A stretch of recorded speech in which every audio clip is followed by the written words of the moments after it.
ছোট্ট একটি শহর রাঙ্গাপাড়া, সেখানে এবার আমি শিবরাত্রি মেলা এক্সপ্লোর করেছি, আর সেটাই আমি আমার ভিডিওর মাধ্যমে আপনাদের দেখাচ্ছি। প্রথমে মন্দিরে গিয়ে শিব বাবাকে নমস্কার করে মেলাটিতে ঘুরতে শুরু করেছি। সেখানে আমার সাথে ছিল আমার 2 ভাতিজা আর আমার বৌদি।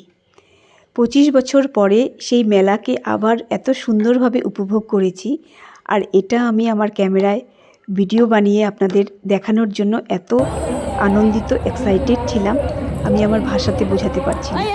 সেখানে ছোটোবেলার সেই স্মৃতিগুলো আমার যেন আবার 25 বছর পরে নতুন করে সেইগুলো নতুন রূপ নিয়ে শুরু করলো।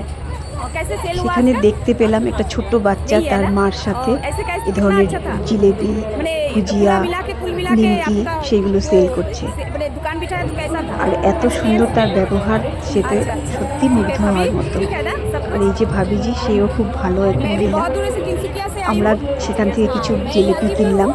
সেই টেস্টটা 25 বছর আগে যে টেস্ট ছিল মুখে, মনে হয় যেন সেই টেস্ট আবার খুঁজে পেলাম এতগুলো বছর পর।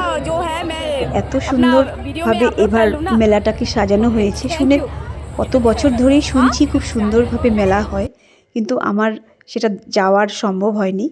এবার মেলাটা দেখে সত্যি আমি খুব আনন্দিত হয়েছি। মেলাতে রয়েছে ঠাকুরের জিনিস, সুন্দর সুন্দর প্রদীপ, তারপর বাচ্চাদের সেই অনেক ধরনের খেলনা, যেগুলো আমরা ছোটোবেলায় পাইনি, এখনকার বাচ্চারা খেলছে। তার সাথে ছিল আচারের এক দাদা, সে আচার বিক্রি করতেন। তার আচারগুলো এত টেস্টি।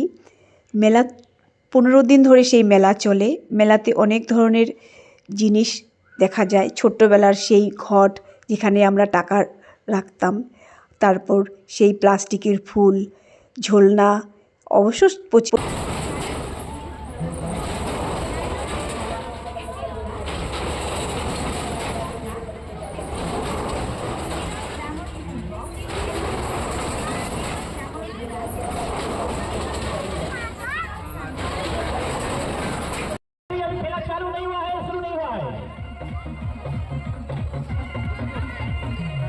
এইসব নাগরদোলা, সেসব দেখে আমার সেই ছোটোবেলার কথা মনে পড়ে গেছে।